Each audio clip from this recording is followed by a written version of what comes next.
Hi, boys and girls. Happy Monday. I hope that all of you had a great weekend and you had a lot of fun yesterday celebrating Mother's Day with your family. So today I'll start reading a chapter called The Plan.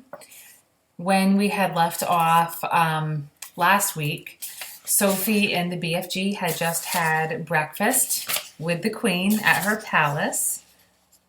Here's a picture.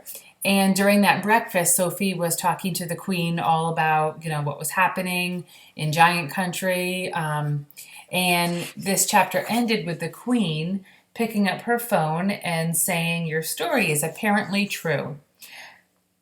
Summon the head of the army and the head of the Air Force immediately."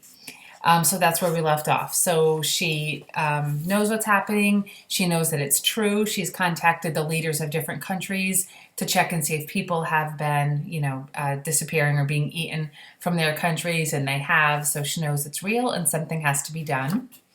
And this chapter is called The Plan. So this is what the Queen's plan is. This is a very long chapter. This is probably the longest chapter in the book. It's so long that I'll probably spread it out over 3 days. So I'll read the beginning of the chapter today, I'll read the middle of it tomorrow, and then I'll read the end of this chapter on Wednesday. Otherwise, the videos would just be so long. All right, so here is the plan. The head of the army and the head of the Air Force stood at attention beside the Queen's breakfast table. Sophie was still in her seat, and the BFG was still high up on his crazy perch. It took the Queen only 5 minutes to explain the situation to the military men. "I knew there was something like this going on, Your Majesty," the head of the army said.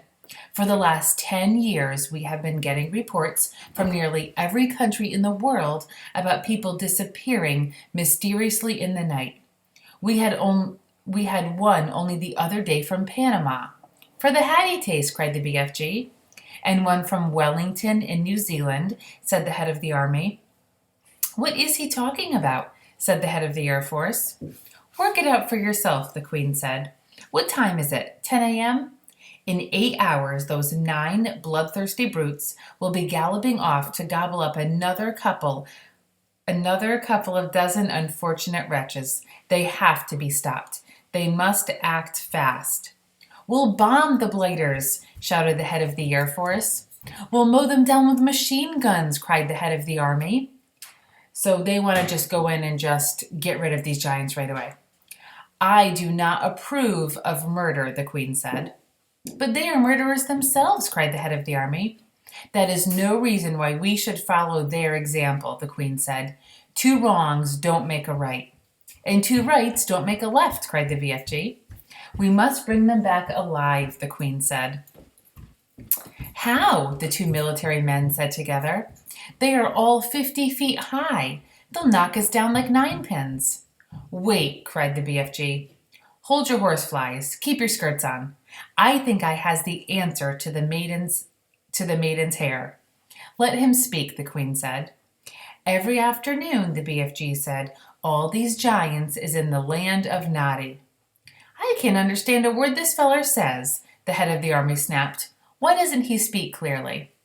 "He means the land of Nod," Sophie said. "It's pretty obvious." Which is, like when they're sleeping. "Exactly," cried the BFG. "Every afternoon, all these 9 giants is lying on the ground, snozzling away in a very deep sleep. They is always resting like that before they is galloping off to guzzle another helping of human beings." "Go on," they said. "So what?"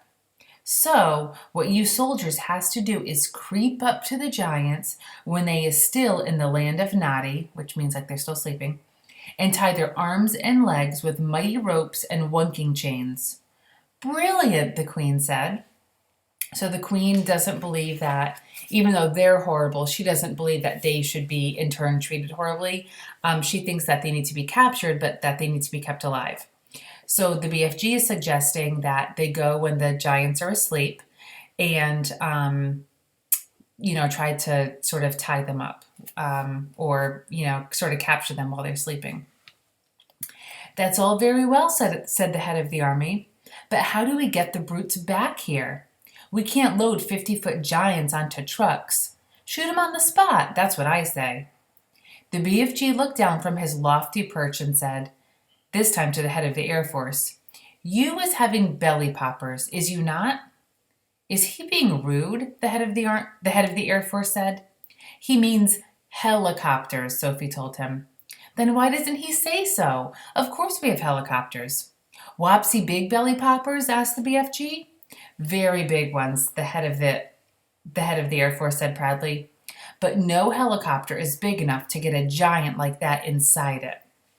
"You do not put him inside," the BFG said. "You sling him underneath the belly of your belly popper and carry him like a portito." "Like a what?" said the head of the Air Force.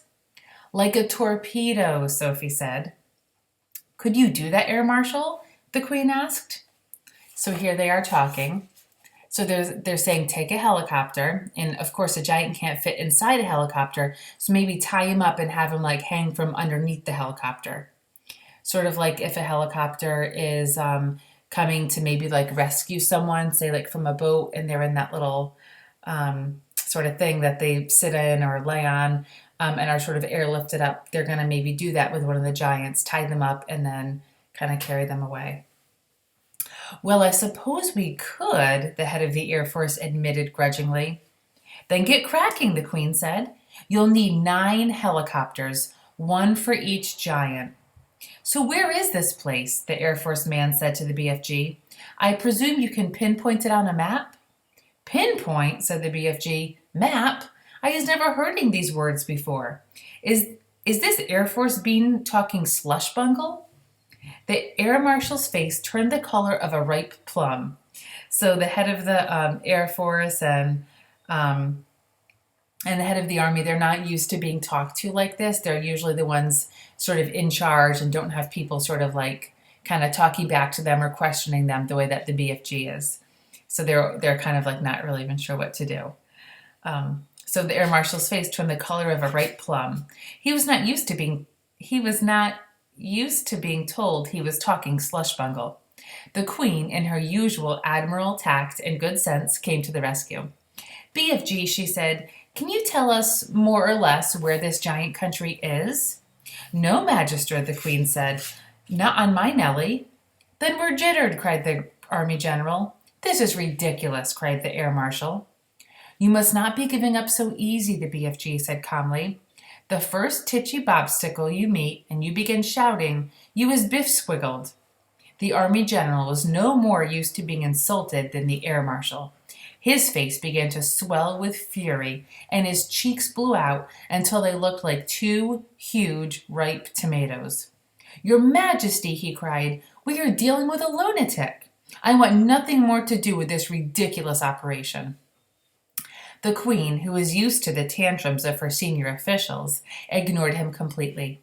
"BFG," she said, would you please tell these rather dim-witted characters exactly what to do?" "A pleasure, Magister," said the BFG. "Now listen to me carefully, you two boot-bogglers." The military men began to twitch, but they stayed put.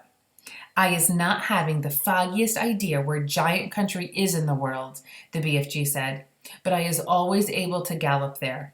I is galloping forwards and backwards from giant country every night to blow my dreams into little children's bedrooms. I is knowing the way very well. So all you is having to do is this. Put your 9 big belly hoppers, which are helicopters, into the air and let them follow me as I is galloping along." So the BFG knows how to get to and from giant country. He's just not able to like give directions or tell them how. He doesn't have a map. He's saying, "I know how to get there, just follow me and I'll get you there." "How long will the journey take?" the Queen asked. "If we is leaving now," the BFG said, "we will be arriving just as the giants is having their afternoon snozzle, which is their afternoon nap." "Splendid," said the Queen. Then turning to the 2 military men, she said, "Prepare to leave immediately." The head of the army, who was feeling pretty miffed by the whole business, said, "That's all very well, Your Majesty, but what are we going to do with the blighters once we get them back?" So he's saying, like, we'll get these 9 huge giants attached to our helicopters, and then what do we do with them when they come back? They'll still be alive, where do we put them? Don't worry about that, the queen told him. We'll be ready for them. Hurry up now, off you go. If it pleases you, if it pleases your majesty, Sophie said, I would like to ride with the BFG to keep him company. Where will you sit? Asked the queen. In his ear, Sophie said. Show them, BFG. The BFG got down from his high chair. He picked Sophie up with his fingers. He swiveled his huge right ear until it was parallel with the ground. Remember how he did before? He kind of like turned his ear sort of this way and she climbed in. And then he placed Sophie gently inside it. The heads of the Army and the Air Force stood there goggling. The queen smiled. You really are rather a wonderful giant, she said. Magister, the BFG said, I is wishing to ask a very special thing from you. What is it? The queen said. Could I please bring back here in the belly popper all my collections of dreams? They is taking me years and years to collect, and I is not wanting to lose them. Why, of course, the queen said. I wish you a safe journey. So it sounds like the queen really likes the BFG, and she knows that he is sort of, helping her to kind of figure this out. And he is the one to help her or help them sort of solve this, problem. All right, so I think we'll stop here. So they have a plan in place. They're going to get 9 helicopters right away to follow the BFG to Giant Country.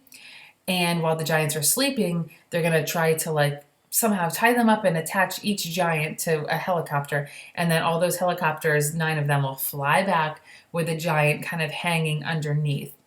And once they get back, then they'll figure out, I guess, what to do with them. So this is a good spot to stop. So we'll stop here and I will continue this chapter tomorrow. Bye.